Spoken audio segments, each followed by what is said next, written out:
সুপ্রিয় দর্শক, সবাইকে স্বাগত জানাচ্ছি আওয়ার ডেমোক্রেসি অনুষ্ঠানে। আমি হাবিব রহমান আছি আপনাদের সাথে।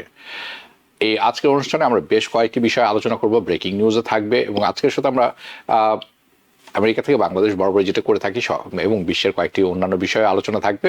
আমেরিকার অভ্যন্তরীণ বিষয় থাকবে। আজকের সাথে আমরা আমেরিকার রাজনীতি থেকে শুরু করে আন্তর্জাতিক অঙ্গন এবং বাংলাদেশের নির্বাচন সব মিলিয়ে বেশ কিছু গুরুত্বপূর্ণ রাজনৈতিক পরিবর্তনের বিশ্লেষণ আমরা চেষ্টা করব তুলে আনার।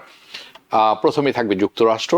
আপনারা জেনে গেছেন ইতিমধ্যে যে ইন্ডিয়ানা ট্রাম্প সমর্থিত রিডিস্ট্রিক্টিং প্রস্তাবনা প্রত্যাখ্যান করেছেন এবং সেটি আমরা কিছুক্ষণ পরে আলোচনা করবো, তখন বুঝতে পারবেন। যেমন খুশি তেমন সাজোর মতো সাজিয়ে নেওয়ার ব্যাপারটি রিপাবলিকান খোদ তারাই প্রত্যাখ্যান করেছেন ট্রাম্পের এই অনুরোধ। আর এরই মধ্যে ট্রাম্প সমর্থিত প্রার্থীরা West Virginia, New Jersey, north Carolina, এমনকি নিউ ইয়র্ক সব জায়গাতেই পরাজিত হচ্ছেন। নিউ ইয়র্কে তিনি মামদানিকে থামাতে পারেননি, যত হুমকি ধুমকি দিয়েছেন, করেছেন, হয়নি কাজ। এরপর এত পর ব্যর্থতাতেও আসলে কি সংকেত দিচ্ছে তার জন্যে, অর্থাৎ প্রেসিডেন্ট ডোনাল্ড ট্রাম্পের জন্য, রিপাবলিকান পার্টির জন্য আগামী বছরের মিড টার্ম এবং হাউস নির্বাচনে ডেমোক্রেটরা কি এর সুযোগ নিতে পারবেন? হাউস কি আবারও ডেমোক্রেটদের দখল আসতে পারে? এই বিশ্লেষণ থাকবে আমাদের বিভিন্ন বিষয়ের সাথে। এদিকে আমেরিকার অর্থনীতির ভালো অবস্থায় নেই। জীবনযাত্রার ব্যয় অর্থাৎ অ্যাফোর্ডেবিলিটি ক্রাইসিস, এটি ছিল ট্রাম্পের জয়ের বড় একটি ইস্যু। কিন্তু এই সপ্তাহে তিনি যখন পেনসিলভেনিয়া সফরে গেলেন, তেমন কোনো স্পষ্ট সমাধান দিতে পারেননি। এটা তার জন্য রাজনৈতিকভাবে কতটা ক্ষতি, সামনে তিনি কি ঘুরে দাঁড়াতে পারবেন, এর স্পষ্ট হিসাব নিকাশ আজ আমরা চেষ্টা করব কিছুটা বোঝার। নীতিগত দিক থেকে বড় খবর হচ্ছে ওবামা কেয়ারের বিশেষ ভর্তুকি সাবসিডি, যেটি আমরা বলে থাকি, খুব শীঘ্রই শেষ হতে যাচ্ছে। এতে লাখো মধ্যম এবং নিম্ন আয়ের পরিবার, 24 মিলিয়ন বাই দ্য ওয়ে, তাদের হেলথ কেয়ার হারানোর ঝুঁকিতে পড়বে। প্রিমিয়াম হঠাৎই আকাশচুম্বী হয়ে যেতে পারে।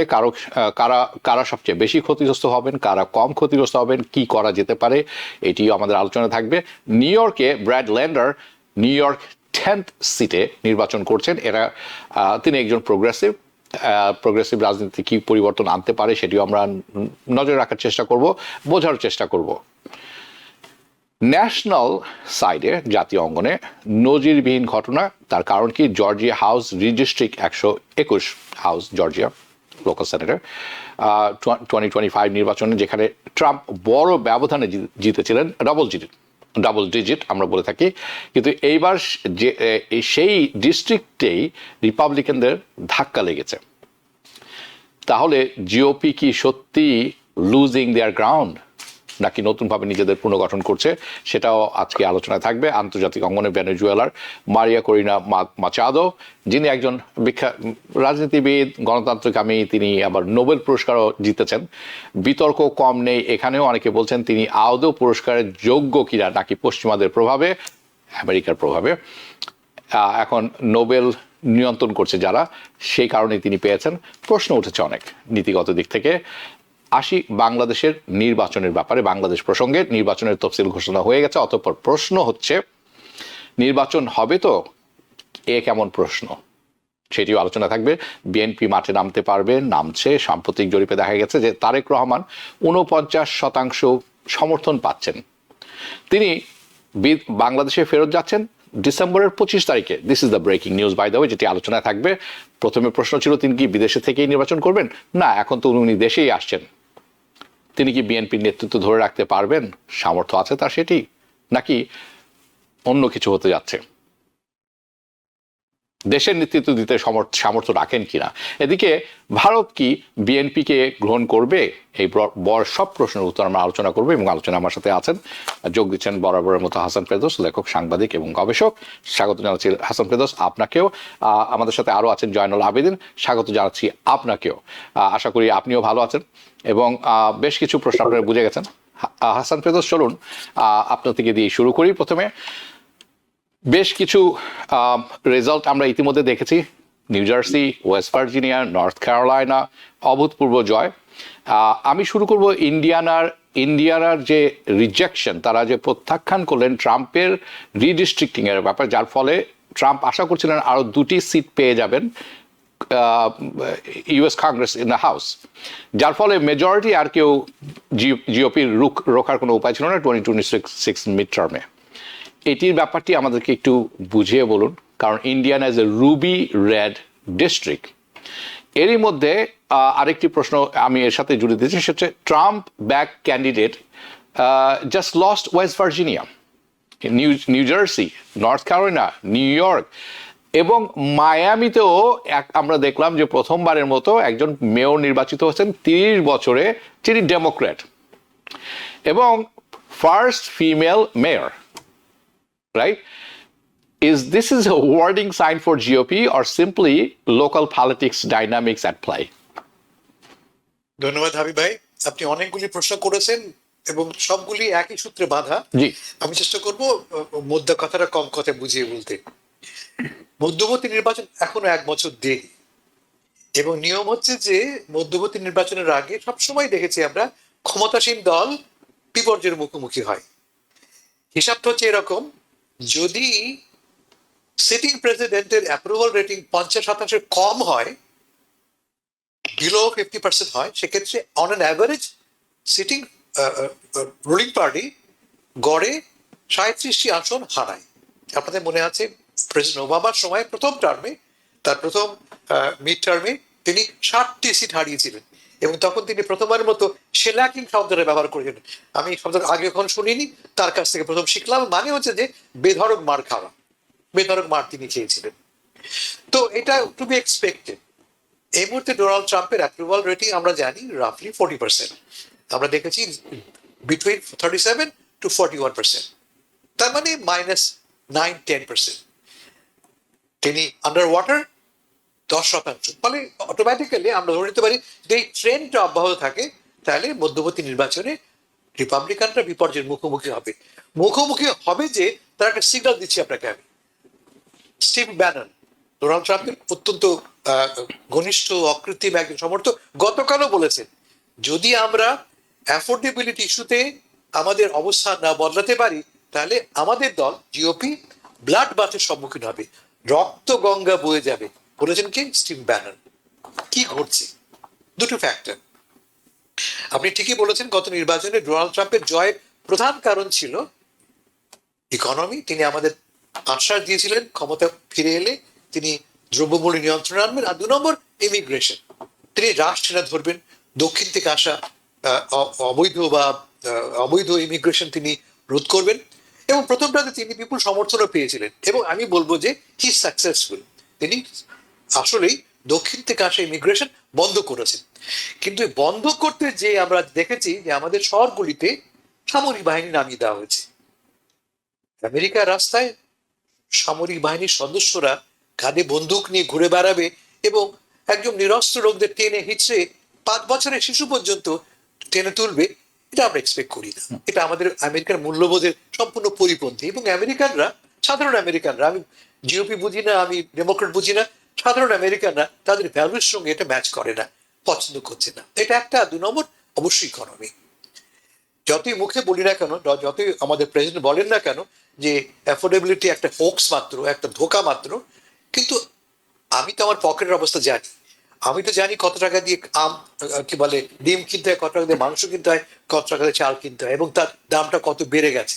যে টাকা দিয়ে আমি আগে বাজারে যেতাম, সে টাকা একটু বাজারে কুলায় না। এটা প্রত্যেকে, আপনি যত বড় লোক না কেন, আপনাকে এটা আঘাত করবেই। এবং যেহেতু ভোটের ফলাফলটা আসলে মধ্যবিত্ত নিম্ন মধ্যবিত্ত নির্ধারণ করে, ফলে অ্যাফোর্ডেবিলিটি ইস্যুটা একটা বড় ফ্যাক্টর হয়ে উঠেছে। আপনি যে কথা বলেছেন ইন্ডিয়ানা, ভেরি সিগনিফিকেন্ট। অন্য সব ঘটনা চাইতে এটি বড় ঘটনা। কেন বলে আপনাকে আমি, ডোনাল্ড ট্রাম্পের প্রভাব তার দলের উপরে অপরিসীম। তিনি বলেছেন ইন্ডিয়ানাকে রিডিস্ট্রিক্টিং করতে হবে, যদি সমর্থন না করো তোমাদের বিরুদ্ধে প্রাইমারিতে আমি লোক নামাবো। থ্রেট করেছেন তিনি, একদম ওপেনলি নাম ধরে ধরে থ্রেট করেছেন। সেই থ্রেট উপেক্ষা করে ইন্ডিয়ানার আপার চেম্বার সিনেট কিন্তু রেজিস্ট্রেশন প্রস্তাবটি প্রত্যাখ্যান করে, হাউস করেছিল, হাউস মেনে নিয়েছিল। কিন্তু সিনেটের চেয়ারম্যান লিডারের রিপাবলিকান লিডারের নেতৃত্বে সেই প্রস্তাবটি প্রত্যাখ্যান করেছে এবং এখন ডোনাল্ড ট্রাম্প সরাসরি তার নাম ধরে তাকে তার বিরুদ্ধে চ্যালেঞ্জের কথা বলেছেন। সেই চ্যালেঞ্জ হবে জেনেও দলের লোকেরা প্রত্যাখ্যান করলেন। কেন? দুটো কারণ। এক, এটা অনৈতিক, কাজটা বেআইনি এবং অনৈতিক, এটা এক নম্বর। ভোটারের সিদ্ধান্তের বদলে আপনি উপর থেকে চাপিয়ে দিচ্ছেন সিদ্ধান্ত, কে জিতবে কে জিতবেন, এটা আমেরিকান গণতন্ত্রের সঙ্গে খাপ খায় না। ইন্ডিয়ারা খুব একটা ভদ্র একটা মিড ওয়েস্টার্ন একটা স্টেট, তাদের ভ্যালুসটা অনেক বেশি আমরা জানি, ডেমোক্রেটিক ভ্যালুস। ফলে তারা, এটা এক নম্বর। আর দু নম্বর, লিটারালি ডোনাল্ড ট্রাম্পের স্ট্র্যাঙ্গল হোল্ড আগের মতো নেই আর। আপনি মায়ামির কথা বলছেন, 30 বছর ধরে যে রাজ্যে আমরা দেখেছি রিপাবলিকানরা, এবং মোরাকামটা মায়ামি একটা কিউবান এবং দক্ষিণ আমেরিকা থেকে আসা ইমিগ্রেন্ট প্রধান একটা অঞ্চল, যারা খুব শক্তভাবে ট্রাম্পের পক্ষে আছে, সেইখানে আমরা দেখলাম প্রথমবারের মতো একজন ডেমোক্রেটিক মেয়র নির্বাচিত হলেন। ট্রাম্প বারবার সেখানে ফিরে গেছেন, টেলিফোন করেছেন, ভিডিও চ্যাট করেছেন, ক্যাম্পেইনে অংশ নিয়েছেন ভিডিওর মাধ্যমে, যে আমার পূর্ণ সমর্থন আছে রিপাবলিকান ক্যান্ডিডেটের পক্ষে। তারপরেও পরাজিত হলেন। তার মানেটা কি? ভোটাররা বলছে যে তোমার পলিসি কাজ করছে না। আর দু নম্বর, রিপাবলিকানরা বলছে যে ভাই তুমি যা করছো এটা ঠিক না। একটু আগে আপনি বললেন ভার্জিনিয়াতে দেখেছি আমরা, নিউ জার্সি দেখেছি আমরা পেনসিলভেনিয়া দেখেছি, সবচেয়ে বড় example new York. Donald Trump সাহেব অলমোস্ট লিটারেলি জোহরান মামদানির বিরুদ্ধে জিহাদ ঘোষণা করেছিলেন, তাকে পরাস্ত করতে হবে।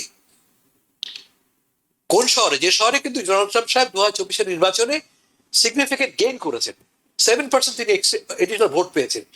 সেই শহরে ডোনাল্ড ট্রাম্প সাহেব ব্যক্তিগতভাবে যুক্ত হয়েছিলেন মামদানিকে পরাস্ত করবার জন্য। কি বলেছিলেন? যদি এই লোক, এই কমিউনিস্ট এবং এই পাগল নির্বাচিত হয়, তাহলে টাকা বন্ধ করে দেবো আমি।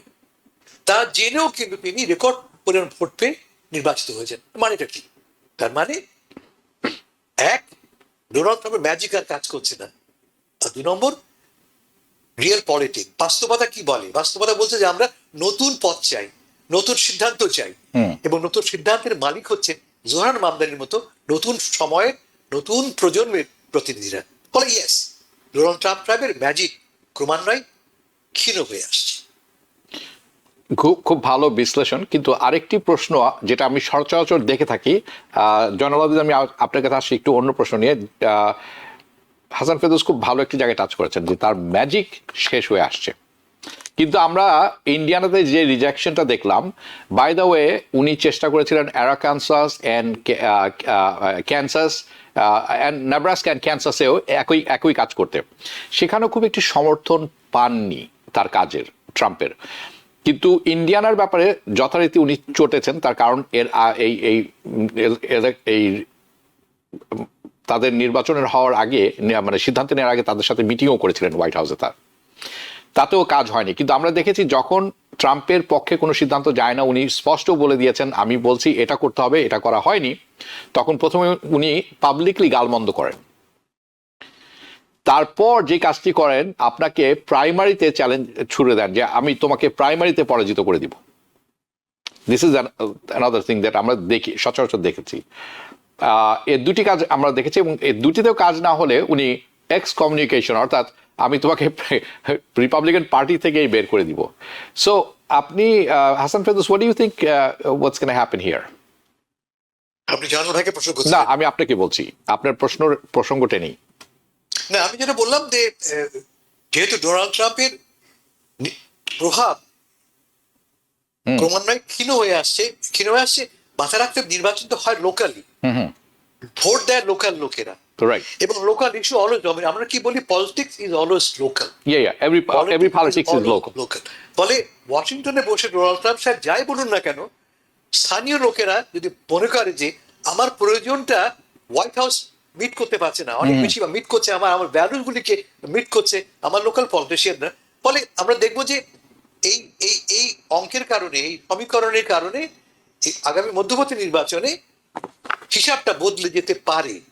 আবারও বলি আমি, প্রধান দুটো ইস্যু, একটা হচ্ছে ইকোনমি, এবং ইকোনমি ডোনাল্ড ট্রাম্প সাহেব যতই মুখে বলুন না কেন যে অ্যাফোর্ডেবিলিটি ইজ এ হোক্স, এটা হোক্স নয়, একটু আগে বুঝিয়ে বলুন। আর দু নম্বর, ইমিগ্রেশন। আমার চোখের সামনে দেখছি, আমার আমার বেসিক ভ্যালুগুলি ভুলুণ্ঠিত হচ্ছে। সেক্ষেত্রে এবং Indiana is a very good example. Donald Trump সাহেব, আপনি ঠিকই বলেছেন, ব্যক্তিগতভাবে তিনি ধমক দিয়েছেন, মিটিং করেছেন, টেলিফোন করেছেন, এবং তার ধমকে কাজ হয়েছে হাউসে, সিনেটে হয়নি। ফলে ক্লিয়ারলি এটা একটা সিগন্যাল, একটা স্পষ্ট সিগন্যাল যে বেস লেভেলে তৃণমূল পর্যায়ে ডোনাল্ড ট্রাম্প আগের মতো আর ততটা শক্তিশালী নন। মাথায় রাখতে হবে, ট্রাম্প সাহেব কিন্তু ক্ষমতায় আছেন আর 3 বছর। ফলে যারা নির্বাচন করবে, যারা রাজনীতি করে, যারা ভোট দেবে, তারা তো জানে ভাই অবস্থা বদলাবেই। আনফরচুনেটলি প্রথম 1 বছরটাকেই মনে হচ্ছে 10 বছর। And I'm not joking in any sense. Which is true. Zainul Abedin, যাচ্ছি আপনার কাছে। এই অর্থনীতি, আমেরিকার অর্থনীতি ভালো করছে না, স্ট্রাগল করছেন, মানুষ লোকজন অ্যাফোর্ড করতে পারছেন না, আপনার অ্যাফোর্ডেবিলিটি কমে যাচ্ছে। যেই প্রতিশ্রুতি দিয়ে কিন্তু প্রেসিডেন্ট ট্রাম্প এসেছিলেন, এটাই তার অফারিং ছিল। এখন উনি পেনসিলভেনিয়াতে গিয়েছিলেন এই গত পরশু, সেখানে কোনো ক্লিয়ার সলিউশন তিনি তুলে ধরতে পারেননি। তাকে যখন অ্যাফোর্ডেবিলিটির প্রশ্ন করা হলো, অর্থনীতির কথা বলো, উনি উনার মতোই বলে যাচ্ছেন যে this is a golden time, tariff থেকে প্রচুর পয়সা আসছে, বিজনেস ভালো চলছে। কিন্তু আমরা আদতে দেখছি যে এআই এর কারণে ওভারঅল বিজনেসে একটা স্পেন্ডিং হচ্ছে, কারণ অনেক ডাটা সেন্টার তৈরি হচ্ছে, অনেক লোকজন সেখানে কাজ করছে। ওয়াল স্ট্রিট ভালো করছে, stock market, but Wall Street is not the main street. ঠিক আছে, এটি একটি ব্যাপার লক্ষণীয়। So how bad is Trump's economy, এটি একটি প্রশ্ন উঠছে। আরেকটা হচ্ছে, উনি কি পলিটিক্যালি এখান থেকে রিকভার করতে পারবেন এই ইকোনমিক ইস্যু থেকে? কারণ এইটাই তার সেন্ট্রাল ফোকাস ছিল ইন 2024 ইলেকশন উইনে। শুনবো আপনার কাছে। ধন্যবাদ। হাসান ভাই অত্যন্ত সুন্দরভাবে বিষয়টি উপস্থাপন করছেন যে দুটি মেইন এজেন্ডা ছিল ডোনাল্ড ট্রাম্পের প্রেসিডেন্ট হওয়ার পিছনে, অ্যাফোর্ডেবিলিটি এবং ইমিগ্রেশন। ইমিগ্রেশন প্রাইমারিলি উনি যে সাপোর্টটা পেয়েছিলেন এবং অনেকটা সাকসেসও হয়েছে, কিন্তু যে বিষয়টি আমরা দেখি যে এই কান্ট্রিটা হচ্ছে কান্ট্রি অফ ইমিগ্রেন্ট, এবং এখানে যদি 5 বছরের নিচের শিশু তারা পর্যন্ত নিগৃহের শিকার হচ্ছে, ফ্যামিলি আলাদা হচ্ছে, এই জিনিসগুলো আলটিমেটলি লোকালি এফেক্ট করছে। এটা হচ্ছে ইমিগ্রেশনের বিষয়ে। আর ইকোনমিক্যালি যে বিষয়টা, আমরা যদি ডোনাল্ড ট্রাম্পের বর্তমান অবস্থা দেখি, যে ডোনাল্ড ট্রাম্প যখন খুব খারাপ অবস্থা ছিল গতবার যখন উনি ক্ষমতা থেকে বিদায় হন, তখনও উনার 45-47% উনার জনপ্রিয়তা ছিল। বর্তমানে উনার জনপ্রিয়তা 37, সামটাইমস 37 to 40। এবং ইকোনমিক যে এজেন্ডা, ইকোনমিক্যালি উনার যে জনপ্রিয়তা, যত মানুষ মনে করছেন অনলি 31%। এটা হচ্ছে এখানে ক্যাচিং বিষয়। আপনি যে কথাটা অ্যাফোর্ডেবিলিটির কথা এনেছেন, অর্থাৎ only 31% American people supporting his economic agenda. It's a big thing. কারণ প্রত্যেকেই যখন বাজার করতে যায়, পকেটটা তারই ডিপ হয়। ডিম কিনতে গেলে, তেল কিনতে গেলে, মিল্ক কিনতে গেলে, চাল কিনতে গেলে কতটুকু ডিপ হচ্ছে ওই ইন্ডিভিজুয়াল জানে, এবং ওই ইন্ডিভিজুয়াল তখন ফিরতে হিসাব করে যে ইকোনমিক এজেন্ডার উপর ভিত্তি করে ডোনাল্ড ট্রাম্পকে তারা সমর্থন করেছিল, আজকে সেটার অপোজিট হচ্ছে। তো উনি প্রায় একটি কথা বলেন, যেমন থ্যাঙ্কসগিভিং এর আগে ক্লিয়ারলি বলছিলেন যে আমেরিকার যে বাজার দর 25% অলরেডি কমে গেছে এইবারে, কিন্তু আমরা কি টার্কি কিনতে গিয়ে সেটা দেখেছি? ভেজিটেবল কিনতে গিয়ে দেখেছি সেটা? ফলে একটি হচ্ছে ন্যারেটিভ ক্রিয়েট করতে চাওয়া, কারণ উনি যখন যেটা বলে, উনি সত্য হোক মিথ্যা হোক সেটা কিন্তু সে বলতে পারে, এটা একটা ভালো গুণ নিজের জন্য, কিন্তু সেটা মানুষ কতটুকু নিচ্ছে? মানুষ অত্যন্ত এটাকে এখন নেগেটিভলি নেওয়া শুরু করছে। মানুষ আমেরিকানরা রিয়েলাইজ করার চেষ্টা করছে যে কথাগুলো বলা হচ্ছে, যে বিভিন্ন ধরনের ট্যারিফ দিয়ে চেক আসবে, এবং সেটা আসবে 2026-এ যদি আসে, এবং সেটা কতটুকু আসবে সেটাও এখন অনেকগুলো হিসাব কিতাবের বিষয় রয়ে গেছে। এর আগে যে মানুষের যে অর্থনৈতিক যে দুর্দশা শুরু হয়ে গেছে, এবং আপনি যে কথাটা বলছেন যে Wall Street is not the main street. Main street হলো আপনি যখন জ্যাকসন হাইটসে বাজারে যাবেন, আপনি যখন ব্লুমিংডেলসে বাজারে যাবেন, আপনি যখন মেসিতে বাজারে যাবেন, ওটা হচ্ছে ইকোনমি রান করছে। তো এই জিনিসগুলোতে যখন, এই বাজারগুলোতে যখন মানুষ যায়, তখন তাদের যে দুর্দশা তারা নিজেরা বুঝতে পারে, এবং এই জিনিসটা নেগেটিভলি এফেক্ট করতেছে, যার জন্য ওনার জনপ্রিয়তা ইকোনমিক এজেন্ডা 31% মাত্র সাপোর্ট করতেছে। এখন বিষয়টা হচ্ছে যে সবকিছুকে টার্গেট করা হচ্ছে, কিন্তু আবার মিড টার্ম ইলেকশন, মিড 2026, যদিও মানে হিস্টোরিক্যালি দেখা যায় যে সিটিং গভর্নর প্রেসিডেন্ট যে দলের থাকে, সেই দল মিড টার্মে তুলনামূলকভাবে একটু খারাপ করে। কিন্তু আমরা যে সিগন্যাল গুলো ইতিমধ্যে দেখতে পাচ্ছি, new jersey, Virginia, new York, Miami, যেটা উনি নিজে কেমন ক্যাম্পেইন করছে সবাই জানে। তো এই যে এবং এইসব জায়গায় যারা জিতছে ডেমোক্রেট দলের, আপনি পার্সেন্টেজটা দেখেন, নট 50%, তারা কোথাও 59%, কোথাও 57%, কোথাও 60% ভোট পেয়ে তারা জিতছে। এবং জর্জিয়াতে যে রান অফটা হয়েছে, যেটা হিস্ট্রি, যে সেখানে 50.85, অর্থাৎ যেটা কোনো অবস্থায় জেতারই কথা না, সেখানেও প্রায় অলমোস্ট 1% ভোট বেশি পেয়ে সেখানে জিতছে। অর্থাৎ এগুলো যে সিগন্যালটা দিচ্ছে, এটা রিপাবলিকানরা রিয়েলাইজ করতে শুরু করছে যে যারা লোকাল পলিটিক্সের সাথে আছে, স্টেটে, সেনেটে, তারা রিয়েলাইজ করছে যে যদি ভোটারদেরকে আপসেট করা হয়, তাহলে আগামী দিনে তাদেরকে এর জন্য অনেক ব্যাক পেতে হবে।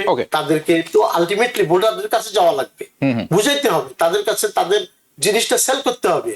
ডোনাল্ড ট্রাম্পের ওই কথাগুলো এখন আর বাই করছে না। হ্যাঁ, মানে অলওয়েজ শর্ট টার্মে যে জিনিসটা এফেক্ট করে মিড টার্ম ইলেকশনে, সেটা হলো এখনো যেহেতু 1 বছর বাকি আছে, যদি ডেমোক্রেটরা এই ইকোনমিক এজেন্ডাটাকে মার্কেট করতে পারে, এবং যদি এই ট্রেন্ডটা থাকে, তো ডেফিনেটলি সেটা একটা বিরাট চেঞ্জ হবে হাউসে।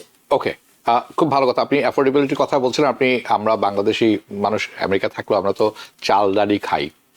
তো আমরা অনেকেই আছেন যারা কিন্তু অনেক ইবিটির উপর ডিপেন্ড করেন, তারা হয়তো ফিল করবেন না, কিন্তু এই ইবিটিও কিন্তু হুমকির মুখে। আর যারা রিয়েলি পকেটের পয়সা খরচ করে ক্রয় করছেন, তারা কিন্তু এটা টের পাচ্ছেন। আপনি 2 বছর আগেও যদি, if you know, in both of your cases, take your wife and have a dinner, I take whoever I want. And if you have a happy hour, the drink could be $5. And I'm not kidding. Now, a single drink can cost you $24 to $35. Exactly. যদি কোনো মাপকাঠি হয়ে থাকে বোঝার, 5 টাকা থেকে 30 টাকা, you should make.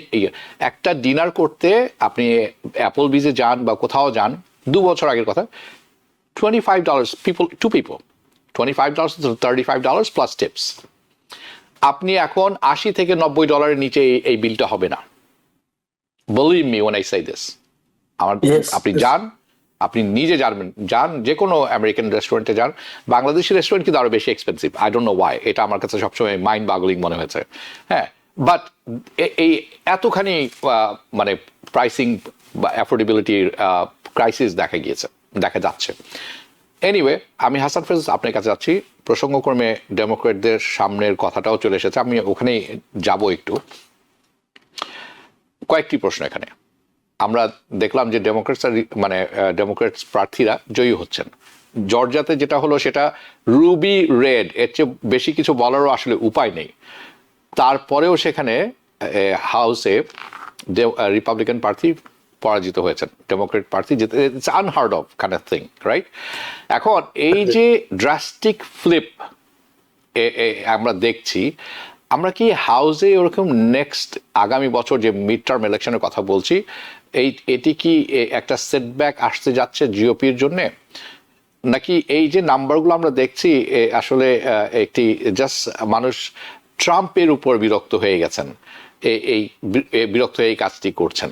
হ্যাঁ, এটির সুযোগ কি ডেমোক্রেটরা আসলে নিতে পারবেন? কারণ আমরা দেখছি যে ন্যান্সি পেলোসি, চাক শুমারের মতো মেরুদণ্ডহীন যে লোকগুলি আছেন, একেবারে অকর্মণ্য, 40-50 বছর 200 বছর ধরে রাজনীতি করছেন।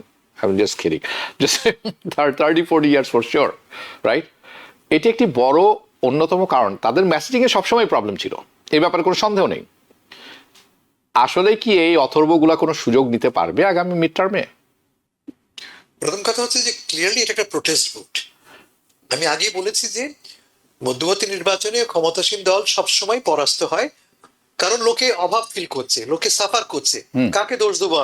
আমি তো আর অপোজিশনে দোষ দেবো না, দোষ দেবো তাকে যিনি আমার দেশে চালাচ্ছে। ফলে automatically it's a protest vote. Yeah. মেসেজটা পাঠানো হচ্ছে ওয়াশিংটনে, ভাই আমরা হ্যাপি নই। কিন্তু প্রশ্ন হচ্ছে যে এই যে অবস্থা, ডেমোক্রেটরা কি তার সুযোগ নিতে পারবে কিনা, ভেরি ফান্ডামেন্টাল কোয়েশ্চেন। একটা ক্রাইসিস দেখা দিয়েছে কিন্তু এখন ডেমোক্রেটিক লিডারশিপে। লক্ষ্য করে দেখছিলাম আমি যে ডেমোক্রেটিক লিডারশিপের দুর্বলতার কারণে নতুন বিকল্প নেতৃত্ব গড়ে উঠছে। আমি কি বোঝাচ্ছি যে সেন্ট্রাল কমিটির মানে ডেমোক্রেটিক কমিটির প্রাতিষ্ঠানিক নিয়ন্ত্রণের বাইরে আমরা দেখতে পাচ্ছি ক্যান্ডিডেটরা চ্যালেঞ্জ ছুড়ে দিচ্ছে সিটিং কংগ্রেসম্যানদের বিরুদ্ধে, সিটিং সিনেটরদের বিরুদ্ধে। আপনি একটু আগে বললেন নিউ ইয়র্কের কথা, ব্র্যাড ল্যান্ডার দেখলাম আমরা আমাদের নিউ ইয়র্ক টেনে ড্যান গোল্ডম্যানের বিরুদ্ধে কম্পিট করছেন। এরকম সারা দেশ জুড়ে আরো প্রায় 30টি মতো আসন দেখতে পাচ্ছি আমরা রাফলি, এখন পুরো ছবিটা পরিষ্কার হয়নি, কম বেশি, যেখানে নতুন মোস্টলি ইয়াং অ্যান্ড প্রগ্রেসিভ ক্যান্ডিডেটরা চ্যালেঞ্জ করছে ইনকামবেন্টসদেরকে, যারা ক্ষমতায় বসে আছে তাদেরকে। অ্যাজ এ রেজাল্ট দলীয় ভিত্তিটা কিন্তু বিভক্ত হয়ে পড়ছে। ধরা যাক আমাদের নিউ ইয়র্ক টেনের কথা বলি আমরা, আমি পার্সোনালি ড্যান গোল্ডম্যানকে পছন্দ করি, ধনী লোক, তিনি লিভাইস কোম্পানির উত্তরাধিকারী, পয়সার অভাব নেই, but at the same time এই ইহুদি ভদ্রলোক অত্যন্ত প্রগতিশীল। আমার চোখে একজন পারফেক্ট ক্যান্ডিডেট, আমার চোখে হতে পারে তিনি এওসি নন বা তিনি ব্র্যাড ল্যান্ডার নন। তো তাকে চ্যালেঞ্জ করছে Brad Lander, who's a progressive. আপনারা এও জানেন যে নিউ ইয়র্কে হাকিম জেফরিজের বিরুদ্ধে চ্যালেঞ্জ করার উদ্যোগ নেওয়া হয়েছিল, কিন্তু ডিএসএ এবং মামদানি নিজে তাকে আপত্তি জানিয়েছেন, এন্ডোর্স করেননি, এবং বিষয়টি পরে ধামাচাপা পড়ে গেছে। কিন্তু সারা দেশ জুড়ে আমরা দেখতে পাচ্ছি ভুঁইফোড়ের মতো, ভুঁইফোড় বলা অন্যায় হচ্ছে, নতুন নতুন নতুন ডেমোক্রেটিক প্রোগ্রেসিভ এলিমেন্টসরা মাথা চারা দিয়ে উঠছে। আমি একটা এক্সাম্পল দিই, জেসমিন ক্রকেট মনে করা যাক, টেক্সাসে তিনি সিটিং, তার নিকটতম প্রতিদ্বন্দ্বী ছিলেন একজন সিটিং কংগ্রেসম্যান, যিনি কম্পিট করবেন। কন্ট্রোভার্সি এড়ানোর জন্য সেই সিটিং কংগ্রেসম্যান সরে গেছেন জেসমিন ক্রকার, যিনি খুব লড়াকু একজন কংগ্রেসম্যান, এক্স্যাক্টলি, এবং কৃষ্ণকায় আরবান সেটিং এ তিনি পপুলার। তিনি প্রাইমারিতে জিতবেন বলে ভাবা হচ্ছে, যদিও তার এখনো প্রাইমারি হয়নি। তো মনে করেন নর্থ ক্যারোলিনাতে নিডা আলম বলে একটি মেয়ে, সেও ভেরি ইয়াং, পাকিস্তানি ভারতীয়, কানাডিয়ান আমেরিকান, কম্পিট করছেন সেখানে, এবং সেখানেও কিন্তু একজন একাধিক ডেমোক্রেটিক প্রতিদ্বন্দ্বী সেখানে আছে প্রাইমারিতে। ফলে এই প্রাইমারিতে বিভক্ত হয়ে পড়ছে। এখন মজার ব্যাপার হচ্ছে যে কোন কোন ক্ষেত্রে ডেমোক্রেটিক সেন্ট্রাল কমিটি আমাদের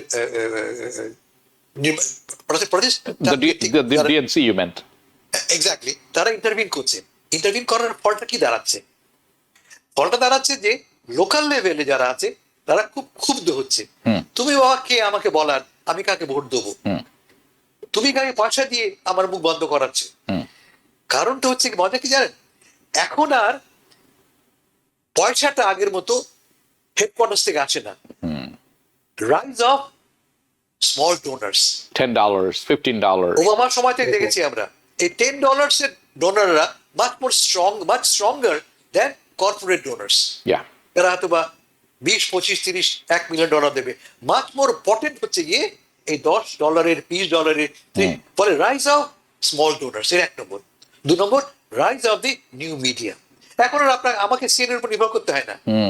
I have my own media, I have my own voice, Yeah. যেটা আমি প্রজেক্ট করতে পারি আমার মিডিয়ার মাধ্যমে। কেমন? আর তার চেয়ে বড় কথা, anger against the sitting Democratic leadership. আপনি একটু আগে বলছিলেন এদের মেরুদণ্ডহীন নেতৃত্ব, ন্যান্সি পেলোসি, চাকসুমা জাতীয় নেতৃত্ব, যারা বছরের বছর ধরে বসে আছে, তাদের বিরুদ্ধে অ্যাঙ্গারটা is real, yeah real anger. ফলে এর ফলে এখন এই পর্যায়ে, এখন তো আমরা প্রাইমারি পর্যায়ে আসিনি, আগে এই বছরের প্রাইমারি দেখবো আমরা, মার্চে তাতে এই বিভক্তিটা আরো স্পষ্ট হবে। যদি আমরা ব্যর্থ হই উইনিং ক্যান্ডিডেটসকে পছন্দ না করতে, যদি ডেমোক্রেটিক ফলোয়ার্সরা গ্রাসরুটস লেভেলে একজন অ্যাপ্রোপ্রিয়েট ক্যান্ডিডেট নির্বাচন করতে ব্যর্থ হয়, যদি আমাদের কনস্টিটিউয়েন্সি বিভক্ত হয়ে পড়ে, ধরা যাক আমাদের নিউ ইয়র্ক বললাম, আমি আমার কথাই বলছি, আমি প্রগ্রেসিভ বলে নিজে মনে করি, অথচ আমি মনে করছি ব্র্যাড ল্যান্ডার এই পদের জন্য বোধ করে যোগ্য নন, আমি ড্যান গোল্ডম্যানকে ভোট দেবো বলে মনে করি। তো এই যে বিভক্তি, আমাদের মধ্যে বিভক্তি আছে, এটা কিন্তু দলকে দুর্বল করতে পারে এবং আমাদের আগামী বছরের মধ্যবর্তী নির্বাচনের ফলাফলের উপরে তার প্রভাব পড়তে পারে। এটা যেমন সত্য, এটা ডিএনসির মতো আপার লেভেলকে বোঝাতে পারে যে মানুষের যারা ভোট দেয় তাদের কথা না শুনলে কিন্তু বিপদ আছে প্রাইমারিতে। এবং এটা তাদেরকে বুঝতে হবে যে পার্টিকে ইউনাইট করার দায়িত্ব তাদের, সাধারণ মানুষের না। সাধারণ মানুষের মতের বিরুদ্ধে যাওয়াটা উচিত নয় তাদের। যেটা আমরা দেখেছি 2016 সালে ডিএনসির হস্তক্ষেপে, crooked Hillary, Trump's favourite word, তাকে মনোনয়ন দেওয়া হয়েছিল। Not what's his name, the guy from the Maine, Bernie স্যান্ডার্সকে চক্রান্ত করে হারানো হয়েছিল। হ্যাঁ, এবং তার ফল আমরা দেখেছি, ট্রাম্প জয়ী হয়েছিলেন। And this time you had a mummy, Joe Biden, who couldn't speak, who couldn't see, and who couldn't walk. You know, same result. You are being very, very cruel.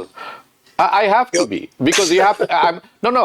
You're trying to make me pragmatic. I'm not. I am telling you the truth. আপনাকে দেখতে হবে সামনে কি অপেক্ষা করছে। You cannot take the safest route. আপনি কামালা হ্যারিসকে দিলেন, কিন্তু এমন সময় দিলেন যেটা যথেষ্ট নয় একটা ইলেকশনের, এবং ইতিহাস তার সাক্ষী। আমরা 68-এ দেখেছি এটা, নাথিং এলস। আমি দেখিনি, বাট ইতিহাস বলছে, কিন্তু তারা শেখেন না এটা থেকে। That's the problem. That's a serious problem. Anyway, আমরা অ্যাফোর্ডেবিলিটির কথা বলছি, লোকাল পলিটিক্স এবং সেন্ট্রাল ম্যানেজমেন্টের হস্তক্ষেপের কথা বলছি, মানুষের কথা শোনা হচ্ছে না, এটি বলছি। সাধারণ মানুষ কিন্তু আরেকটি বড় বিপদে পড়তে যাচ্ছে। ওবামা কেয়ার সাবসিডিজ শেষ হয়ে যাচ্ছে, এবং এটির 2টি বিল সেনেটে ফেল করেছে, একটা রিপাবলিকানদের, একটা ডেমোক্রেটদের, 2টি ফেল করেছে। কিন্তু এর কথার উপরেই কিন্তু বাজেটটা এক্সটেন্ড করা হয়েছিল। আমার কাছে মনে হচ্ছে অবস্থা দৃষ্টিতে যে রিপাবলিকান পার্টির থিঙ্ক ট্যাঙ্করা এটি দেখেনি কিছুদিন আগে। এই 4-6 সপ্তাহ এখন এসে হঠাৎ করে লাভ দিয়ে পড়ছেন, ও মাই গড এখন কি হবে। কিন্তু এটাকে তারা শেষ করার জন্য অনেক বছর ধরেই বলে আসছেন, স্পেশালি ট্রাম্প। এখন যারা লো ইনকাম আছেন, আমি আর হাসান ফেরদৌস কথা বলছিলাম যে এটির পরিবর্তে তারা $1,500 দিতে চাচ্ছেন, যে আমরা তোমাদেরকে, ঠিক আছে এটা শেষ হয়ে যায়, কোনো অসুবিধা নেই, $1,500 দিব। আমি বলেছিলাম যে একটা অ্যাম্বুলেন্সে করে আপনার বাসা থেকে বা যে কোনো জায়গা থেকে 1 মাইল 2 মাইলের দূরত্বে গেলে $1,200 চার্জ করা হয়, ফরগেট অ্যাবাউট আদার বিলস। তাহলে এই মানুষগুলো কোথায় যাবে? Health care market overall afford করার মতো অবস্থায় থাকবে না। হোয়াট ডাজ ইট মিন? এটা সাধারণ মানুষের জন্য কি অর্থ বহন করে জয়নাল আবেদিন? এটি রিপাবলিকানরা কি পেরেক ঠুকে দিচ্ছেন তাদের কফিনে বলে আপনি মনে করেন এরকম কর্মকাণ্ড করে? এই যে ইন্স্যুরেন্সের যে বিষয়টা, ওবামা কেয়ার ইন্স্যুরেন্স, এটা একটা মানে লাইফের একটা বিরাট বিষয়। মানুষ যে কোনো সময় অসুস্থ হইতে পারে, রিগার্ডলেস অফ এজ। আর এই যে ওবামা কেয়ারের যে ইয়েটা শেষ হয়ে যাচ্ছে, এক্সপায়ার্ড হয়ে যাচ্ছে, এতে করে 24 to 25 মিলিয়ন অফ আমেরিকান তারা সরাসরি ক্ষতিগ্রস্ত হবে। এবং এতে করে যারা ক্ষতিগ্রস্ত হবে তাদের মধ্যে যারা মিডল ক্লাস এবং লোয়ার মিডল ক্লাসের লোকগুলো, তো আমাদের বুঝতে হবে যে কারা ক্ষতিগ্রস্ত হচ্ছে। রিপাবলিকানরা যদি এখনো যদি তাদের চোখ বন্ধ করে গুমের ভাব করে থাকে, তাহলে ডেফিনেটলি তাদেরকে এই জন্য পে ব্যাক করা লাগবে। এবং এই যে হাউসে যে বিলগুলো আসছে এবং সেগুলো ফেল করছে, এটার জন্য কয়েকদিন আগে যেই শাটডাউনটা হয়েছিল, তারা কিন্তু একটা ওয়াদা দিয়ে শাটডাউনটা থেকে মুক্তি পেয়েছিল, যে রিপাবলিকানরা অনেক ডেমোক্রেট সাপোর্ট করার পরে শাটডাউনটা ওপেন হইল। কিন্তু এরপরে যে বিলগুলো আবার ফেল করতেছে, এটার জন্য কিন্তু দুইটা গ্রুপকেই কিন্তু চরম মূল্য দিতে হবে। কারণ এই যারা ক্ষতিগ্রস্ত হচ্ছে 25 মিলিয়নস, নট অনলি দ্যাট, যে ইন্স্যুরেন্সের যে প্রিমিয়াম, সেটা কারো কারো ক্ষেত্রে ডবল অথবা তার থেকেও বেশি বেড়ে যাবে। এবং অনেকে ইন্স্যুরেন্সের বাইরে চলে যেতে বাধ্য হবে, কারণ মানুষের অ্যাফোর্ডেবিলিটির এত মানে বাইরে চলে যাচ্ছে। তো অনেকে কাভারেজ হারাই ফেলবে, এবং মিডল ক্লাস ফ্যামিলিগুলো সবচেয়ে হিট হার্ট হবে। তারপরে অনেকে আউট অফ পকেট যে পয়সাটা সেটা দিতে পারবে না, ফলে আনইনসিওর্ড হয়ে যাবে অ্যাট দ্য সেম টাইম। এবং হয়তো এমন হইতে পারে যে কারো অকাল মৃত্যু করতে পারে। তো এই যে বিষয়গুলো, এবং সবচেয়ে বেশি যারা সাফার করবে, স্ট্যাটিস্টিক্স বলতেছে তারা 50 থেকে 64 এর মধ্যে যাদের এইজ, এটা অত্যন্ত আরো ভয়ঙ্কর। যাদের এইজ 50 থেকে 64 এর মধ্যে, এবং হেলথ ইন্স্যুরেন্স মার্কেট যে একটা ইনস্টেবল হয়ে যাচ্ছে। তো এই যে পুরো জিনিসটা যেমনি ভাবে, কারণ ইকোনমিক্যালি যেভাবে চাপটা পড়বে, অ্যাট দ্য সেম টাইম মানসিক চাপও তো মানুষের বেড়ে যাবে। যদি একজন মানুষের ইন্স্যুরেন্স না থাকে, একজন মানুষ একটা ইন্স্যুরেন্স থাকলে সে জানে যে অসুস্থ হলে অ্যাটলিস্ট সে ডাক্তারের কাছে যেতে পারবে বা তার সেবাটা নিতে পারবে। এই যে নিতে পারবে না, এই যে একটা মানসিক তার একটা চিন্তা, মানসিক যে একটা কি বলে একটা বিষয় তার মধ্যে কাজ করবে, সেটা তো আরো ভয়ঙ্কর। সেই কারণে আরো বেশি অসুস্থ হবে। তো এই যে পুরা বিষয়টি অত্যন্ত মানে রেড সিগন্যাল, এটা কারোর জন্য সুখকর না। জি, ধন্যবাদ আপনাকে হাসান ফেরদৌস। আমি আপনার কাছ থেকেও কিছুটা শুনতে চাই এই ব্যাপারটিতে, এই যে হেলথ কেয়ারের ব্যাপারটিতে। সাথে আমি আরেকটি প্রশ্ন জুড়ে দেবো। আমার মাথায় হঠাৎ করে অ্যালেন গ্রিনস্প্যানের একটি কথা মনে পড়ল। আপনি মনে আছে, উনি ফেডারেল রিজার্ভের চেয়ারম্যান ছিলেন এক সময়, আমার মনে হয় 90s বা এরকম সময়, বার্নাকির পর আমার মনে হয়। বা এনিওয়ে, উনি একটি কথা বলেছিলেন যে the market, the capitalist market thrives because rule of law, মানে ফ্রি মার্কেট ভালো করে রুল অফ ল এর কারণে, কারণ শক্ত। কিন্তু আমরা দেখছি প্রেসিডেন্ট ট্রাম্প একটি হাতুড়ি নিয়ে রুল অফ ল আর রাখেননি, কিছু ভেঙে দিয়েছেন সবকিছু। এখন ওবামা কেয়ার নিয়ে যে কথাটি আমরা শুনলাম জয়নুল আবেদিনের কাছে, এখানে আপনার মতামতটা আমি শুনবো। সাথে আন্তর্জাতিক বিষয়ে একটি প্রশ্ন আমি আপনাকে ছুড়ে দিতে চাই, সেটি হচ্ছে ভেনেজুয়েলা প্রসঙ্গ।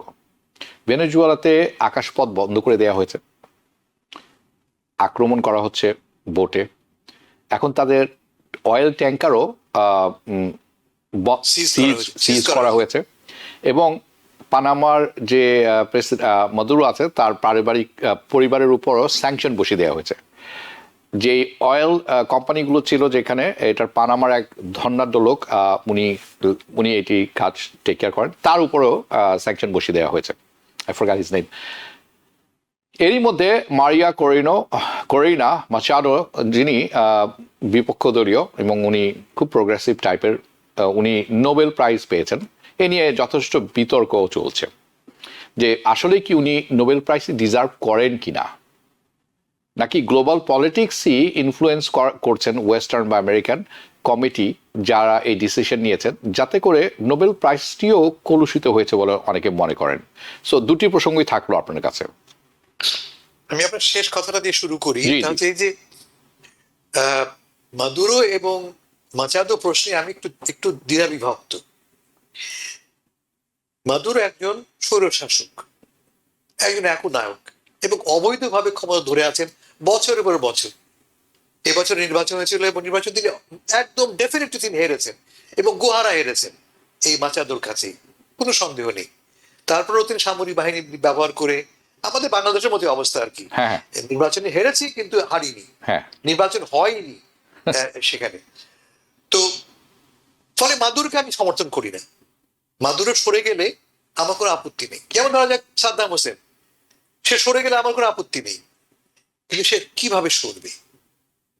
তাকে বিদেশ থেকে রেজিম চেঞ্জ করাবো আমরা, না জনগণের আন্দোলন, জনগণের উত্থানের ভিতর দিয়ে তার পতন ঘটবে? জি। যদি জনগণের উত্থানের ভিতর পতন ঘটে, আই ওয়েলকাম দ্যাট। যদি বিদেশ থেকে সৈন্য পাঠিয়ে, বিদেশ থেকে যুদ্ধজাহাজ পাঠিয়ে চাপ সৃষ্টি করে তাকে সরানো হয়, সেটা হবে এক ধরনের সরাসরি ইন্টারভেনশন। এটা হতো কলোনিয়াল পিরিয়ডে, বোম্বেতে বলা হতো, ফরাসি, ইংরেজ বা পর্তুগিজরা যুদ্ধজাহাজ পাঠিয়ে দেশ দখল করে নিত। জি। আমরা তো সেই অবস্থায় নেই। আমরা সভ্য সমাজে বাস করি যেখানে আইন আছে, আন্তর্জাতিক আইন। অন্য কোনো দেশের সোভরেন্টি আমি ভায়োলেট করতে পারি না। অন্য কোনো দেশকে আমি কোনো কারণ ছাড়া, ডিফেন্সিভ কারণ ছাড়া আক্রমণ করতে পারি না। কি হচ্ছে ভেনেজুয়েলায়?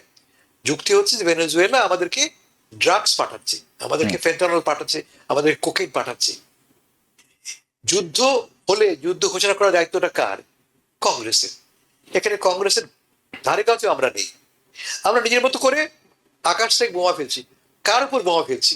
বলা হচ্ছে এরা সব কোকেইন বাহী জাহাজ বা ফেন্টল বাহী নৌযান। আমরা জানি তার প্রমাণ আছে? কোনো প্রমাণ তো আমরা পাইনি। মারা গেল যারা, তারা কারা? 80 জন মারা গেছে, এরা কারা? সাধারণ জেলে তো হতে পারে, কোনো একটি প্রমাণ তো পাইনি আমরা। কেমন? ফলে এই পুরো অপারেশনটা আমার কাছে মনে হচ্ছে প্রশ্নবিদ্ধ। কিন্তু এও ঠিক যে কারিনা মাচাদো একজন লড়াকু গণতন্ত্রের পক্ষে সংগ্রামী। তার সমস্যা হচ্ছে তিনি ডোনাল্ড ট্রাম্পের কাঁধে ভার করেছেন, তাকে ব্যবহার করে ক্ষমতা যাবেন তিনি। এটা খারাপ না ভালো? ধরা যাক আমাদের দেশে আমরা সবসময় বড় দেশের কাছে যাই, ভারতের কাছে যাই, আমেরিকার কাছে যাই সাহায্য চাইতে, ভাই হেল্প করো আমাকে ক্ষমতা টিকে থাকতে। হাসিনা করেছেন, বর্তমান সরকারও করছে, আগামী সরকারও করবে। বড়দের কাছ থেকে আমরা দোয়া চাই, দোয়াটা কিন্তু মাত্রাদাও পাচ্ছেন ট্রাম্পের কাছ থেকে। ট্রাম্পের স্বার্থ মিলে গেছে মাচাদোর স্বার্থের সাথে। ট্রাম্প কি চান? ট্রাম্প চান এই দেশে যে $400 বিলিয়ন তেল আছে তার উপর নিয়ন্ত্রণ। এবং মাচাদো ব্ল্যাঙ্ক চেক লিখে দিয়েছে, আমি ক্ষমতা এলে বহুজাতিক কোম্পানিগুলোকে এই তেলের উপরে নিয়ন্ত্রণ ছেড়ে দেবো। ও লিখে দেবো। ওয়াশিংটন পোস্টে তিনি একটা ব্লু প্রিন্ট দিয়েছেন ক্ষমতা গ্রহণের। সরাসরি বলেছেন শি ওয়েলকামস বিদেশি management over Venezuelan oil resources, যেটা ওবামা ট্রাম্প প্রশাসনেরও মূল লক্ষ্য। ফলে এই যে পথটা তিনি বেছে নিলেন, এটি আমার কাছে গ্রহণযোগ্য নয়। এটি একটা গণতন্ত্র মনা লড়াকু সৈনিকের, লড়াকু যোদ্ধার চেহারা নয়। শেষ কথা বলছি, আপনি বলছেন নোবেল প্রাইজ নিয়ে। নোবেল প্রাইজ বরাবরই রাজনৈতিক সিদ্ধান্ত। নোবেল প্রাইজ সবসময় এমন লোককে দেওয়া হয় যে লোক তাদের নোবেল কমিটির পলিটিক্যাল প্রোফাইলের সঙ্গে মিলে যায়। এক্সাম্পল দিয়ে আপনাকে আমি, যখন যুদ্ধ হচ্ছে 2005 সালে, ইরাকের যুদ্ধ হচ্ছে, সারা বিশ্ব, আমেরিকা ছাড়া সারা বিশ্ব কিন্তু যুদ্ধের বিরুদ্ধে, বিশেষ করে ইউরোপে প্রবল জনমত এই যুদ্ধের বিরুদ্ধে, বুশের বিরুদ্ধে। এবং সেই সময় কাকে নোবেল প্রাইজ দেওয়া হলো? হ্যারল্ড পিন্টার বলে একজন নাট্যকারকে, বড় নাট্যকার, কিন্তু এমন নাট্যকার নয় যে তাকে পিস পুরস্কার দিতে হবে। দেওয়া হলো কেন? কারণ তিনি খুব শক্তভাবে এই বুশের যুদ্ধে দাঁড়িয়েছিলেন। তো পুরস্কারটা দেওয়া হলো তাকে এটা বলবার জন্য যে আমরা এই নোবেল কমিটি তোমার যুদ্ধের বিপক্ষে। So they use Harold Pinter to send a message. অন্য কথায় এই পুরস্কারটা বরাবরই সব সময় একটি রাজনীতি। শেষ করছি আমি, আমাদের রবি ঠাকুর 13 সালে পুরস্কার পেয়েছেন। কেন জানেন? উনি শ্রেষ্ঠ কবি বলে নন, কিন্তু 13 সাল মানে যুদ্ধ শুরু হচ্ছে যাচ্ছে, ফার্স্ট ওয়ার্ল্ড ওয়ার শুরু হতে যাচ্ছে। এই সময় এমন একটা বাণী আমাদের প্রয়োজন, শান্তির বাণী, সৌভাতৃত্বের বাণী, যা রবীন্দ্রনাথের কবিতার মধ্যে ছিল। সে কারণেই তাকে পিক করা হয়েছিল, যে লোকটির বার্তাটি আমাদেরকে এই যুদ্ধের ভয়াবহ থেকে বাঁচতে সাহায্য করবে। ইন আদার ওয়ার্ডস, বড় কবি, মহান কবি, কিন্তু সে কারণে একটি পুরস্কার পাচ্ছেন না, পুরস্কার পাচ্ছেন তার পলিটিক্যাল মেসেজের জন্য। Thank you. So all this things matters. আমরা সময়ের স্বার্থে আর ওবামা কেয়ারে ফেরত গেলাম না, ব্যাপারটা অত্যন্ত গুরুত্বপূর্ণ, কারণ 24 মিলিয়ন মানুষ আছেন এই ওবামা কেয়ার উপরে ভর করে আছেন। সো এনিওয়ে, আমি যেহেতু আন্তর্জাতিক প্রসঙ্গে ছিলাম আমি সেখানে থেকে যাব, বাংলাদেশ প্রসঙ্গে চলে যাব। জয়নুল আবেদিন, বাংলাদেশের তফসিল ঘোষণা হয়ে গেছে, কিন্তু এখনো মানুষ বলছেন, প্রশ্ন করছেন নির্বাচন হবে কি হবে না। কেন এই ডাউটটি হওয়ার কারণটা কি বলুন তো দেখি। আচ্ছা, আমাদের বাংলাদেশে ত্রয়োদশ জাতীয় সংসদের নির্বাচনী তফসিল ইতিমধ্যে ঘোষিত হয়েছে। আগামী 12 ফেব্রুয়ারি নির্বাচন হবে, কিন্তু তার একটা নমুনা আপনার যে প্রশ্ন যেটা করলেন যে নির্বাচন হবে না, তার একটা নমুনা হবে কি হবে না, সন্দেহ পোষণ করছেন। মানে না হওয়ার যে কিছু লক্ষণ ইতিমধ্যে কিন্তু আমরা দেখতেছি। এবং এই যে পলিটিক্যাল আনরেস্ট শুরু হলো হাদিকে আক্রমণের মধ্য দিয়ে, এই ন্যারেটিভটা ক্রিয়েট হচ্ছে এই জন্য যে মানুষের মধ্যে ভয় ভীতি সৃষ্টি হবে। যারা ক্যান্ডিডেট, নিরীহ ক্যান্ডিডেট আছে, তারা বের হইতে পারবে না এবং টার্গেট কিলিং বেড়ে যাবে। এটা হাদিকে দিয়ে শুরু করা হলো, কিন্তু এই যে এটা একটা লক্ষণ। দ্বিতীয় যে বিষয়টি হচ্ছে যে আমাদের পারিপার্শ্বিক অবস্থা চিন্তা করলে দেখা যাবে যে গভর্নমেন্ট চাচ্ছে যে ডক্টর ইউনূস যেহেতু তফসিল ঘোষণা করছেন, উনি চাচ্ছেন যে নিরবচ্ছিন্ন ভাবে ক্ষমতাটা বুঝিয়ে দেওয়ার জন্য উনি অপেক্ষা করছেন। কিন্তু বিষয়টা হচ্ছে যে যারা নিবে তাদের মধ্যে যে এই বৈরিতা, আজকে যারা 15-16 বছর 17 বছর ধরে একই সাথে আন্দোলন করলো, বিএনপি, আওয়ামী লীগ, বিএনপি, জামাত এবং অন্যান্য ছোটখাটো দলগুলো, এখন নির্বাচন কেন্দ্রিক যেই বৈরিতাটা বেড়ে যাচ্ছে এবং এর মধ্যে অলরেডি বিএনপি এবং জামাতের মধ্যে একটা বিশাল মতপার্থক্য সৃষ্টি হচ্ছে এবং যেটা আমরা ফিল্ডেও বুঝতে পারছি। তো সর্বদিক থেকে চিন্তা ভাবনা করলে, যেটা আজকে আমি বাংলাদেশের 2-3 জন সাংবাদিকের সাথে কথা বললাম গতকালকের ঘটনার প্রেক্ষিতে, এবং কেন যেন তারা একই সিগন্যাল দিচ্ছে যে জয়নাল ভাই হয়তো নির্বাচন নাও হইতে পারে। এখন সবার জুজুর যে একটা ভয়, সেটি আমরা লক্ষ্য করছি। তো এখন একটা জিনিস আশা জাগাচ্ছে, আমি এই মুহূর্তেও হতাশ না, এবং আমরা দোয়া করি যাতে হাদি ফিরে আসে, আল্লাহ তাকে নেখায়াত দেখ, সে ফিরে আসুক এবং সে যে জুলাই স্পিরিটটা ধারণ করতেছে, মানে কোটি কোটি যুবকের সে কণ্ঠস্বর হয়ে গেছে, তো তার ফিরে আসা উচিত। এবং ওভারঅল এই যে রাজনৈতিক প্রতিহিংসা সেটা যদি দমানো যায়, যেটা ডক্টর ইউনূস অতীতে কিন্তু প্রুভ করেছেন। এই তত্ত্বাবধায়ক সরকার ক্ষমতা আসার পর বন্যা থেকে শুরু করে বিভিন্ন ধরনের 175টা বা তার কম বেশি অনেকগুলো চ্যালেঞ্জ কিন্তু উনি মোকাবেলা করছেন। সেই আনসার থেকে শুরু করে, রিক্সা লীগ থেকে শুরু করে, there are so many, you can name it. তো গত রাত্রেও শুনলাম যে গোপালগঞ্জে নির্বাচন হবে না বা এই ধরনের একটা ন্যারেটিভ ক্রিয়েট করার জন্য মিছিল হয়েছে, এই ধরনের মিছিল হয়েছে, এটা শুনছি, আমিও শুনছি। তো এই যে বিষয়গুলো, এগুলো আমার মনে হয় একটু ভয়ভীতি সৃষ্টি করার জন্য একটা চেষ্টা করা হচ্ছে। এবং মানুষ কিন্তু ডিটারমাইন্ড আছে যে তারা নির্বাচন করবে, কারণ নির্বাচন ছাড়া ক্ষমতা হস্তান্তরের অন্য কোনো রাস্তা নাই। যেটা আছে সেটা হলো ইন্টারিম গভর্নমেন্ট। তো ইন্টারিম গভর্নমেন্ট তো আছে, এখন ইন্টারিম গভর্নমেন্ট যেহেতু চাচ্ছে যে ক্ষমতাটা হস্তান্তর করার জন্য, আমরা আশাবাদী ইনশাল্লাহ নির্বাচন হবে, এই মুহূর্তে আশাবাদ। ওকে, ধন্যবাদ আপনাকে হাসান ফেরদৌস। যাচ্ছি আপনার কাছে। আজকে আমি এই প্রসঙ্গে একটু বলি, অন্য যাওয়ার আগে, নির্বাচন হবে না এই কথাটা কে বলে? সরকার বলে, বিএনপি বলে, জাতীয় পার্টি বলে, জামাত কেউ তো বলে না, বলে আপনি আমি যারা এই টেলিভিশনে অংশ করি। এটা আমাদের পুঁজি ভাই, নির্বাচন হয়ে গেলে কি নিয়ে কথা বলবো আমি? এটা হচ্ছে আমাদের পুঁজি। ফলে বিভক্তি সৃষ্টি করছি আমরা, যারা এই টেলিভিশনের পর্দায় সারাক্ষণ চেঁচাচ্ছি। অপরাধটা আমাদের। কোনো পলিটিক্যাল পার্টি বলে নাই। দেশের ক্ষমতাসীন সরকার কি বলছে? ইউনূস সাহেব ফ্রম ডে ওয়ান 12 থেকে 18 মাসে নির্বাচন দেবো। টক করে দেখেন আপনি, স্টেপ বাই স্টেপ তিনি তার মন্দিরে পৌঁছেছেন। দুদিন আগে কি হলো? দুজন এনসিপির বা ছাত্রদের মধ্যে 2 উপদেষ্টা পদত্যাগ করলেন। যদি ক্ষমতায় টিকে থাকবে তারা, পদত্যাগ তারা কেন করবে? ফলে এই ন্যারেটিভটাই ভুল ন্যারেটিভ। আপনি বলছেন হাদিয়া আক্রমণ শিকার হয়েছে। আমেরিকা নির্বাচনের আগে ডোনাল্ড ট্রাম্প দুবার আক্রান্ত হয়েছিলেন, একবার মরতে বসেছিলেন। Very good it is point. Common, it is common in politics, violence is very common. আমাদের সাবকন্টিনেন্ট তো কমন। এর আগে বগুড়ায় একজন প্রার্থী অলরেডি মারাও গেছে। ভারতে on an average half A dozen candidate মারা যায় নির্বাচনের আগে। ইট ইজ ভেরি কমন আমাদের দেশে। তারপরে নির্বাচন বন্ধ হয়ে যাবে? এটা তো আওয়ামী বয়ান ভাই। এই বয়ান দিয়েন না আমাদের, এই বয়ানটা আমাদের দিয়েন না। Right. এই বয়ানকে Thank you. কোনোভাবে প্রমোট করেন না। নির্বাচন হবে, কারণ আমরা চাই নির্বাচন হতে। আর শেষ করছি আমি, কেন এই বয়ানটা বারবার দেওয়া হয় জানেন? কেন বারবার বলেন নির্বাচন হবে না? কারণ যেই মুহূর্তে নির্বাচন হবে সেই মুহূর্তে আমরা একটা বৈধ সরকার পাবো। এখন আওয়ামী লীগ কি বলে? অবৈধ ইউনুস সরকার। গাল দেয় না? অবৈধ Exactly. ইউনুস সরকার। যে মুহূর্তে নির্বাচন হয়ে যাবে, গাল কাকে দেবে? কার বিরুদ্ধে ক্যাম্পেইন করবে? Correct. দেশের মানুষ 70% ভোট দিয়ে জামাতি হোক, বিএনপি হোক, জাতীয় পার্টি হোক ক্ষমতায় আসবে, তখন তারা গাল কাকে দেবে? ফলে একমাত্র আওয়ামী লীগ চায়, একমাত্র আওয়ামী লীগ চায় নির্বাচন না হোক। ঠিক। সব মানুষ, দেশের মানুষ নির্বাচন, এবং হবে নির্বাচন। Nobody can stop it. Very good, and we hope so. আমরা এটাই প্রত্যাশা করি, এটাই আমাদের আশা।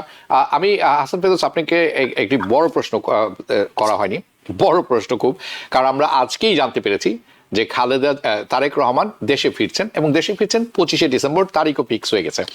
ইতিপূর্বে এটি নিয়ে অনেক সংশয় ছিল যে উনি দেশে না এসে কিভাবে নির্বাচন করবেন, উনি কি আসলে সক্ষমতা রাখেন কিনা বিএনপির মতো একটি দলকে পরিচালনা করার জন্য, বা উনি কি আসলেই সক্ষম কিনা যদি পরবর্তীতে উনি প্রধানমন্ত্রী নির্বাচিত হন, দেশকে নেতৃত্ব দেওয়ার মতো সক্ষমতা, ইত্যাদি ইত্যাদি অনেক প্রশ্ন, মেলা প্রশ্ন। এবং সবচেয়ে বড় প্রশ্ন ছিল যে উনি কি দেশে এসে করবেন নির্বাচন, নাকি ওই লন্ডনে বসে করবেন। এটি একটি বড় ব্যাপার। সেই জল্পনা কল্পনা এখন শেষ। আমরা জানি যে উনি 25শে ডিসেম্বর আসছেন, অংশ নেবেন। আমি আপনার কাছে আরেকটি জরিপ আমরা জানতে পেরেছি, যে একটি জরিপ চালানো হয়েছিল যেখানে দেখা গেছে যে বাংলাদেশের 49% লোক তারেক রহমানকে সমর্থন করেন অ্যাজ এ লিডার। তো আমি আপনার এটি তো আসলে প্রশ্ন না, একটি পর্যালোচনা দরকার, সেটি শুনবো আপনার কাছে। হাবিব ভাই, আমাদের আজকের যে রাজনৈতিক ল্যান্ডস্কেপ, এতে কোনো একক সিঙ্গল কোনো লিডারশিপ এমার্জ করেনি, কোনো দলেরই নাই। বিএনপির নাই, জাতীয় পার্টির নাই, এনসিপির নাই, অনেকে আছে ছোটখাটো, জাতীয়ভাবে ওভারওয়েলমিংলি পপুলার নেতা নেই। বাই ডিফল্ট তারেক রহমান সবচেয়ে জনপ্রিয়, সবচেয়ে বড় দল বিএনপি, এবং তিনি অ্যাডভান্টেজ পাচ্ছেন তার মায়ের।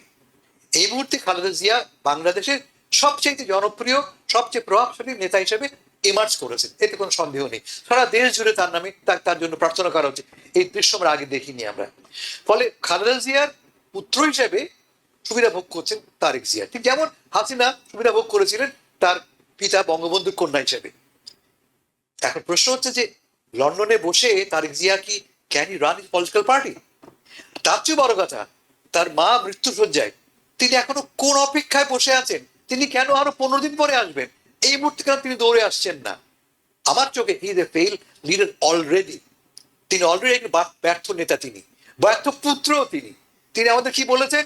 অনেক সমস্যা আছে।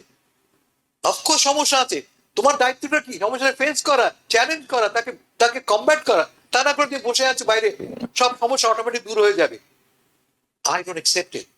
আমার চোখে এই লোকটি ইতিমধ্যে একজন পরাজিত, একজন ব্যর্থ, একজন অকর্মণ্য নেতা। যদি তিনি শেষ পর্যন্ত বিএনপির কার্ডে দেশের প্রধানমন্ত্রী নির্বাচিত হন, that will be a misfortune for Bangladesh. Zainul Abedin, you have 30 seconds to respond. 30 seconds, no more than that. Thank you. আমিও একেবারে হাসান ভাইয়ের সাথে 100% একমত। সেই ভদ্রলোক এখন শুধু ব্যর্থ নেতা নন, ব্যর্থ সন্তান। এবং এই মুহূর্তে যে অ্যাডভান্টেজটা পাচ্ছে এবং যে রেসপেক্টটা খালেদা জিয়া অর্জন করছে সারা জীবনে, তারই একটা অ্যাডভান্টেজ পাচ্ছে, যেটি খালেদা জিয়া আল্লাহ ওনাকে নেখায়াত দেখ, এখনো দোয়া করি। কিন্তু খালেদা জিয়া যদি আজকে নেতৃত্বে থাকতো, 49% কোনো আরো বেশি আশা করা যেত। আর 5ই আগস্টের পর অব্যবহিত পরে যদি এই ধরনের একটা অবস্থা ছিল, বর্তমানে সেই অবস্থা নাই।